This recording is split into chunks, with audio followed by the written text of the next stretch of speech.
Bonjour les amis, aujourd'hui sujet casse-gueule, le procès du très méchant violeur Gérard Depardieu. Alors sujet casse-gueule parce que bien évidemment je vais un peu défendre Gégé quoi, et donc c'est des coups à se faire traiter de sexiste, de machiste, voire de négationnisme, d'agression sexuelle contre des dames, voire quelque part de complice, voire d'inciter à la haine contre la gente féminine.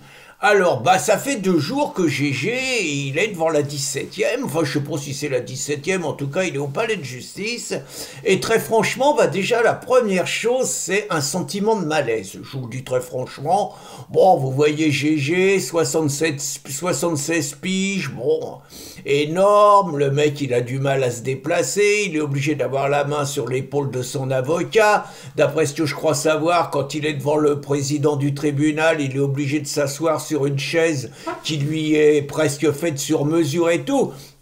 Bref, c'est pas un mec en très très bonne santé qu'on voit devant le tribunal. Et bon, Gégé, c'est quand même un monstre du cinéma français. C'est un mec exceptionnel. C'est une fierté du pays, quoi, quand même. Et c'est jamais agréable de voir une fierté du pays dans une situation un peu de décadence, quoi, parce que c'est quand même un petit peu ça l'image qui dégage. Alors la deuxième chose, c'est le malaise de la haine des féministes. On retrouve un peu l'ambiance qu'il y avait au procès Pélico. Vous voyez, les féministes hystérodingues, forcément des mecs, encore plus quand c'est des mecs gaulois. Alors là, Gégé, c'est la quintessence du gaulois. Hein, il faut se faire un gaulois, quoi. Et un gaulois représentatif de ce qu'est la France. Alors, je dis ça parce que ces féministes hystériques, c'est quand même curieux, on les entend pas, par exemple, quand à Francfort, en 2015, il y a le viol de centaines et de centaines de femmes allemandes. On les entend pas. Ce sont au contraire celles qui s'opposent à la projection du film Silenced de Tommy Robinson, le même Tommy Robinson qui est en tôle aujourd'hui, et parmi les raisons pour lesquelles il est persécuté par l'État anglais, c'est que Tommy, qui naturellement pour les féministes hystériques est un fasciste, un raciste et tout, Tommy, il s'est battu pour dénoncer le scandale des viols de dizaines de milliers de jeunes filles anglaises par des gangs pakistanais, donc musulmans, avec la complicité des autorités pour ne pas être accusé de racisme. Et donc vous voyez, il y a quand même un petit peu cette partialité qui est dérangeante. Je rappelle d'autre part, parce que ce qu'elles racontent, alors évidemment, elles hurlent qu'elles croient leur sœur, elles croient la sororité.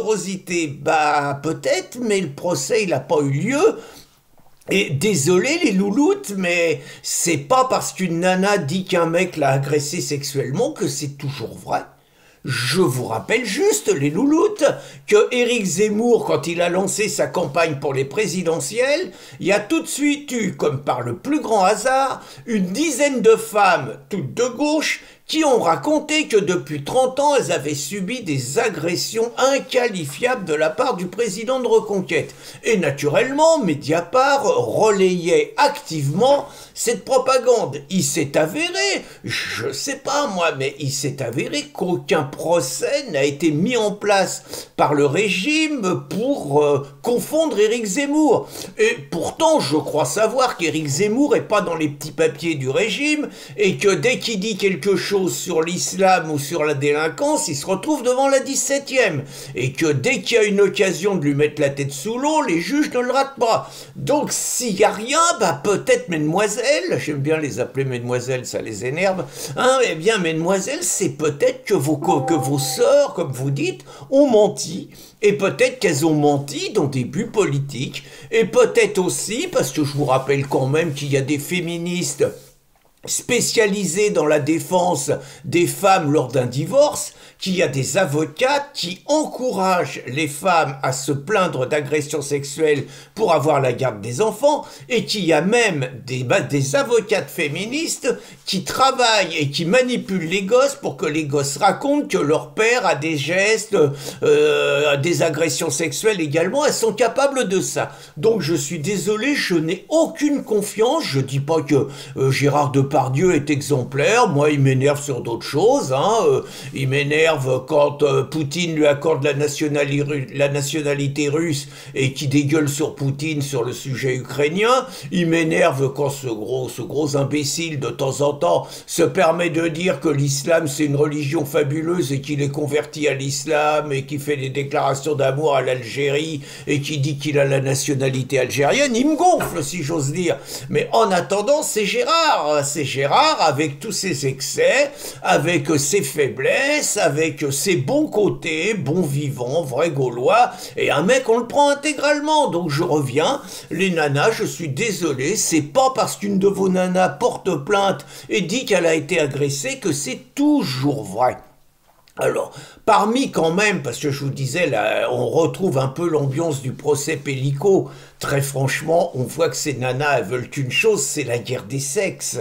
Et la guerre des sexes, ça se traduit par un totalitarisme, y compris à l'intérieur de la gente féminine, où des femmes comme Fanny Ardant, femme exceptionnelle, femme lumineuse, esprit libre surtout, esprit libre, et qui se permettent de défendre Gérard Depardieu en disant que Gérard a toujours été son ami, qu'elle est fidèle en amitié, qu'elle a du mal à croire aux comportements qui lui sont reprochés et qui est là simplement pour le soutenir et lui montrer sa présence et son amitié. La malheureuse Fanny en prend plein la tête, mais plein la tête sur les réseaux sociaux.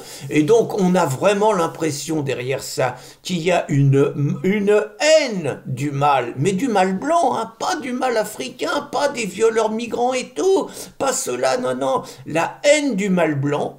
Et finalement, on retrouve un petit peu les mots d'ordre qu'on entendait dans les années 70, hétéro-collabo, que les femmes qui aiment les mecs, que les femmes qui aiment les rapports sains avec les mecs, sont montrées du doigt comme des collabos. Et finalement, si je dois me permettre cette conclusion, je sais pas comment ce procès va se terminer et s'ils vont être capables de mettre un bracelet électronique à Gérard, voire de le jeter en tôle, parce qu'il faut s'attendre à tout dans le pays dans lequel on vit. Mais finalement, elle serait beaucoup plus claire si elle réclamait la castration de Gérard Depardieu et la castration de tous les mecs qui affirment un peu trop leur virilité. Bonne journée les amis!